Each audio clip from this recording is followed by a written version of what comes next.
ನಾನು ಕೆಪಿಸಿಸಿ ಅಧ್ಯಕ್ಷನಾಗುವ ನಿರೀಕ್ಷೆ ಇತ್ತು. ಆದರೆ ಹಿರಿಯರು ಹಾಗೂ ಅನುಭವಸ್ಥರಾಗಿರುವ ಬಿಕೆ ಹರಿಪ್ರಸಾದ್ ಅವರನ್ನು ಆಯ್ಕೆ ಮಾಡಲಾಗಿದೆ. ಅವರ ಅಧೀನದಲ್ಲಿ ನಾವೆಲ್ಲರೂ ಕೆಲಸ ಮಾಡುತ್ತೇವೆ ಎಂದು ಸಚಿವ ಸತೀಶ್ ಜಾರಕಿಹೊಳಿ ಹೇಳಿದರು. ಬೆಳಗಾವಿ ಜಿಲ್ಲೆ ಹುಕ್ಕೇರಿ ಪಟ್ಟಣದಲ್ಲಿ ಸೋಮವಾರ ಸುದ್ದಿಗಾರರೊಂದಿಗೆ ಮಾತನಾಡಿದವರು, ಕೆಪಿಸಿಸಿ ಅಧ್ಯಕ್ಷ ಸ್ಥಾನಕ್ಕೆ ತಮ್ಮ ಬೇಡಿಕೆ ಎದ್ದಿದ್ದು ನಿಜ ಎಂದು ಒಪ್ಪಿಕೊಂಡರು. ಒಬ್ಬೊಬ್ಬರಿಗೆ ಒಂದು ಸ್ಥಾನ ಎನ್ನುವ ಕಾರಣದಿಂದ ಅಧ್ಯಕ್ಷ ಸ್ಥಾನ ಸಿಗಲಿಲ್ಲ ಎಂದು ತಿಳಿಸಿದರು. ರಾಜ್ಯ ಸಂಪುಟ ವಿಸ್ತರಣೆಯ ಕುರಿತು ಪ್ರತಿಕ್ರಿಯಿಸಿದ ಅವರು, ಎರಡನೇ ಹಂತದ ಸಂಪುಟ ವಿಸ್ತರಣೆ ಈ ತಿಂಗಳಾದ್ಯಂತದಲ್ಲಿ ನಡೆಯುವ ಸಾಧ್ಯತೆ ಇದೆ. ರಾಜ್ಯದಲ್ಲಿ ಇನ್ನು 20 ಸಚಿವ ಸ್ಥಾನಗಳು ಖಾಲಿ ಇವೆ. ಎಷ್ಟು ಸ್ಥಾನಗಳನ್ನು ಖಾಲಿ ಇಟ್ಟು ಸರ್ಕಾರ ನಡೆಸುವುದು ಕಷ್ಟವಾಗುತ್ತದೆ. ಆದಷ್ಟು ಬೇಗ ಸಂಪುಟ ವಿಸ್ತರಣೆ ಆದರೆ ಒಳ್ಳೆಯದು ಎಂದರು.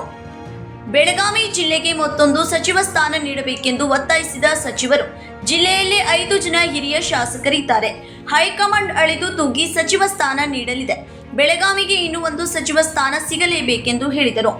ಮಹಿಳಾ ಸಚಿವ ಸ್ಥಾನದ ಕುರಿತು ಮಾತನಾಡಿದವರು, ಕಳೆದ ಬಾರಿ ಬೆಳಗಾವಿಗೆ ಮಹಿಳಾ ಸಚಿವ ಸ್ಥಾನ ಇತ್ತು. ಈ ಬಾರಿಯೂ ಮಹಿಳಾ ಪ್ರತಿನಿಧಿತ್ವ ನೀಡುವುದು ಅನಿವಾರ್ಯ ಎಂದು ಹೇಳುವ ಮೂಲಕ ಮಾಜಿ ಸಚಿವೆ ಲಕ್ಷ್ಮೀ ಹೆಬ್ಬಾಳ್ಕರ್ ಪರ ಬ್ಯಾಟ್ ಬೀಸಿದರು. 2028ರ ಮುಖ್ಯಮಂತ್ರಿ ವಿಚಾರವಾಗಿ ಪ್ರತಿಕ್ರಿಯಿಸಿದವರು, 2028ಕ್ಕೆ ಮುಖ್ಯಮಂತ್ರಿ ಯಾರು ಆಗಬೇಕು ಎನ್ನುವುದು ಶಾಸಕಾಂಗ ಸಭೆಯಲ್ಲಿ ತೀರ್ಮಾನವಾಗುತ್ತದೆ. ಎಲ್ಲರೂ ಸೇರಿ ಮತ್ತೆ ಪಕ್ಷವನ್ನ ಅಧಿಕಾರಕ್ಕೆ ತರೋದು ನಮ್ಮ ಉದ್ದೇಶ ಎಂದರು. ತಮ್ಮ ಕುರಿತು ಹರಿದಾಡಿದ ಸುದ್ದಿಗಳ ಬಗ್ಗೆ ಅಸಮಾಧಾನ ವ್ಯಕ್ತಪಡಿಸಿದ ಸಚಿವರು, ನನ್ನ ಕುರಿತು ಸುಳ್ಳು ಸುದ್ದಿ ಹರಡಿಸುವುದು ಮುಗಿದ ಅಧ್ಯಾಯ. ಆ ಸುದ್ದಿಗೆ ಯಾರು ತಂದೆ ಇಲ್ಲ, ತಾಯಿ ಇಲ್ಲ. ಇಂತಹ ಸುಳ್ಳು ಸುದ್ದಿಗಳಿಗೆ ಹೆಚ್ಚು ಪ್ರಾಮುಖ್ಯತೆ ನೀಡುವ ಅಗತ್ಯವಿಲ್ಲ ಎಂದು ಹೇಳಿದರು.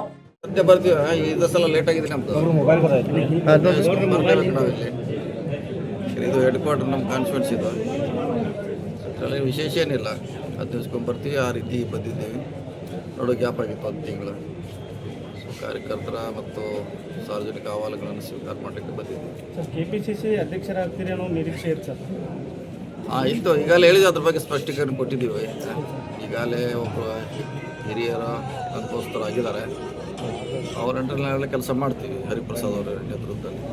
ಸರ್, ಪ್ರಮುಖವಾಗಿ ತಮ್ಮದು ಒಂದು ಫಾಲ್ಸ್ ಮೆಸೇಜ್ ಕೂಡ ಏನು ಸಾಮಾಜಿಕ ಮಾಧ್ಯಮ ಮುಗಿದೋಗ್ತದೆ. ಅಧ್ಯಾಯ 8 ದಿವಸ ಓಡಿಸೋರು ಒಂದು ಮುಗಿತು. ಈಗಾಗಲೇ ಹೇಳಿದ್ದಿ, ಎಲ್ಲ ಹೇಳಾಯಿತು. ಪೊಲೀಸ್ ಕಂಪ್ಲೇಂಟ್ ಆಯಿತು. ಅದಕ್ಕೆ ಯಾರು ಅವು ಇಲ್ಲ, ಅಪ್ಪು ಇಲ್ಲ, ಯಾರು ವಾರಸದಾರ ಇಲ್ಲ. ಅದು ವಾರಸದಾರಿಗೆ ನೀವು ಇಷ್ಟು ಪ್ರಾಮುಖ್ಯತೆ ಕೊಟ್ಟರೆ ಹೆಂಗೆ? ಯಾರೂ ಮುಂದೆ ಬಂದಿಲ್ಲ. ಸೊ ಅದು ಮ್ಯಾಟ್ರ್ ಕ್ಲೋಸ್ ಆಗಿದೆ ಅಷ್ಟೇ. ಸರ್, ಎರಡನೇ ಹಂತದ ಸಚಿವ ಸಂಪುಟ ವಿಸ್ತರಣೆ ಯಾವಾಗ ಮಾಡ್ಬೋದು? ಈ ಮಂತ್ ಎಂಡ್ ಒಳಗೆ ಮಾಡ್ಬೋದು. Seat ಖಾಲಿದೆ total. ಸೊ ಬೇಗ ಆದರೆ ಒಳ್ಳೇದು. ಯಾಕಂದ್ರೆ ಇಲ್ಲರ 20 ಖಾಲಿ ಇಟ್ಟು ಸರ್ಕಾರ ನಡೆಸೋದು ಕಷ್ಟ ಆಗ್ತದೆ. ಬೆಳಗಾವಿ ಜಿಲ್ಲೆಯಲ್ಲಿ 4 ಜನ ಆಕಾಂಕ್ಷಿಗಳಿರುವಂಥದ್ದು ಸರ್. ಗಣೇಶ್ ಹುಕ್ಕೇರಿ ಆಗಿರ್ಬೋದು, ಪಟ್ಟಣ್, ಹೆಬ್ಬಾಳ್ಕರು, ಸೌದಿ ಸರ್, ಮಾತೇಶ್ ಕೌಜಲ್ಗಿ ಸೀನಿಯರ್ ಎಲ್ಲ ಸೀನಿಯರ್ ಇದ್ದಾರೆ. ನೋಡೋಣ, ಹೈಕಮಾಂಡ್ ಆಳೋದು ತೂಗಿ ಮಾಡ್ತಾರೆ. ಯಾರಿಗೆ ಕೊಡಬೇಕು ಅನ್ನೋದು ನಿರ್ಧಾರ ಮಾಡ್ತಾರೆ. ಇನ್ನೂ ಎಷ್ಟು ಖಾತೆ ಬೆಳಗಾವಿಗೆ ಬರೋ ನಿರೀಕ್ಷೆ ಇದೆ? ಒಂದಂತಿ ಕೊಡಲೇಬೇಕು, ಕಂಪಲ್ಸರಿ ಕೊಡಲೇಬೇಕು. ಸೊ ಅಷ್ಟಂತಿ ಕೊಡಲೇಬೇಕು. ಯಾಕಂದರೆ ಮಹಿಳಾ ಸ್ಥಾನ ಕೂಡ ಲಾಸ್ಟ್ ಟೈಮ್ ಇತ್ತು. ಸೊ ಮಹಿಳಾ ಸ್ಥಾನ ತಗೋತ್ತೆ. ಇನ್ನೊಂದು 90 ಅನಿವಾರ್ಯ ಇದೆ ಬೆಳಗಾವಿ ಜಿಲ್ಲೆಗೆ.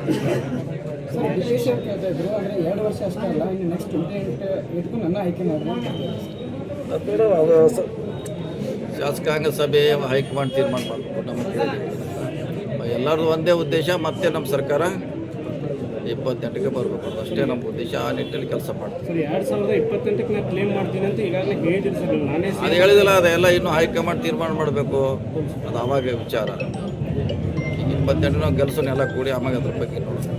ಸರ್, ಕೆಪಿಸಿಸಿ ಅಧ್ಯಕ್ಷ ಸ್ಥಾನ ತಾವೇ ನಿರಾಕರಣೆ ಮಾಡಿದ ಅಥವಾ ಸರ್ ಹೈಕಮಾಂಡ್ ಏನಾದ್ರು? ಇಲ್ಲ, ಒಬ್ಬರಿಗೆ ಒಂದೇ ಹುದ್ದೆ ಅನ್ನೋದ್ರಿಂದ ಅದು ಆ ರೀತಿ ಆಗಿದೆ ಅಷ್ಟೇ. ಒಬ್ಬರಿಗೆ ಒಂದೇ ನಮ್ಮ ಬೇಡಿಕೆ ಇದ್ದಿದ್ದು ನಿಜ ಸರ್, ಕೆಪಿಸಿಸಿ ಅಧ್ಯಕ್ಷ ಅಂತ ನಮ್ಗೆ ಕೊಟ್ಟರೆ ಒಂದಾಗೋ ಅವಕಾಶ ಇತ್ತು, ಕೇಳಿದ್ವಿ.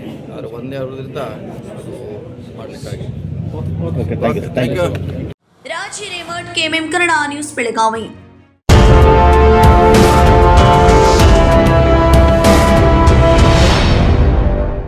100 years, 100 days, 100% off on making charges. Bhima Legacy Fest 100 days offer. Get up to 100% off on making charges on gold, silver and diamond. And get a free 24-carat gold bar on every ₹1 lakh diamond value. Available at all Bhima showrooms. TNC apply.